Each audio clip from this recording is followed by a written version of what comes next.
My mother was born on Bainbridge. Her parents and two sets of grandparents had sort of a compound in Rolling Bay around the turn of the century. And she was born, most of her siblings were born on the island as well. They didn't live here full time. My grandfather did something in wheat in eastern Washington. I've never been quite clear what that was. So they summered here, and my mother actually was graduated from Roosevelt High School, but she grew up here. And there's actually a little road named after my grandma and on here on the island. And all of her siblings settled on the island. So growing up, it was great. We had all the aunts and uncles and cousins, and Christmas was a really fun time.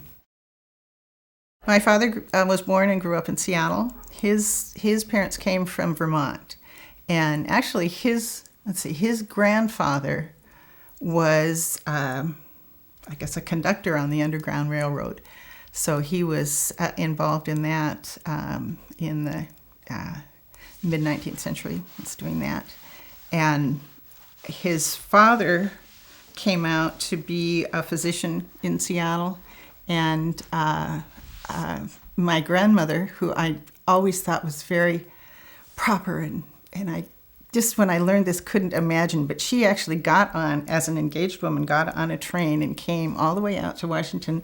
It was a state by that time, but it was, people had images of being the Wild West. And I can't imagine her doing that, but maybe she changed over the years. And they were married in Seattle and lived there the whole life, and he graduated from Broadway High School, which is no more. Both my parents went to the University of Washington.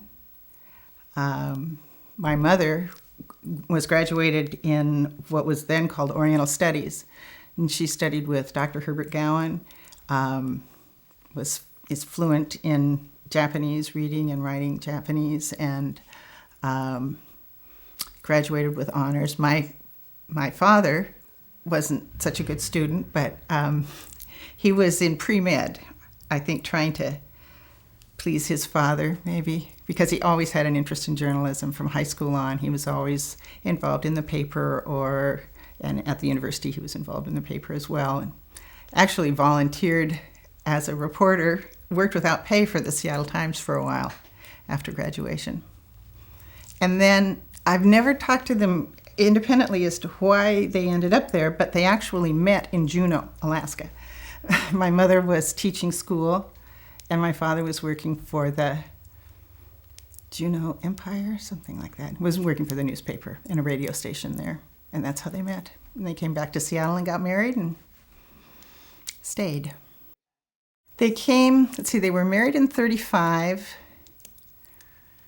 They came about that time, and my father commuted to the Seattle Times for a while. Mother was a teacher at Bainbridge High School. And I've talked with a number of people over the last few months who had her as a teacher, and it's interesting to hear, how they describe her and what she did. So she was working at the high school, and he was commuting to the Seattle Times, and in, get the dates right, I think 1940, they purchased the Review with another couple.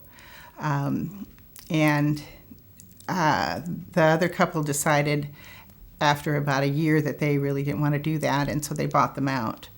And it was just in 1941, in the fall of 41, that they were doing it full time. He quit at the Seattle Times, and so it was in the fall of 41 that they really committed themselves to the Review as what they were going to do. But it was, it was a small town paper. I don't know if you've read any of the back issues, but it's just a kick to read. Jimmy Smith is recovering from pneumonia and really wants to thank people for all the cards. And there was a very nice tea that Mrs. James Jones had. Women never had first names, but it's just fun to read. Very gossipy when they bought it. They made some changes.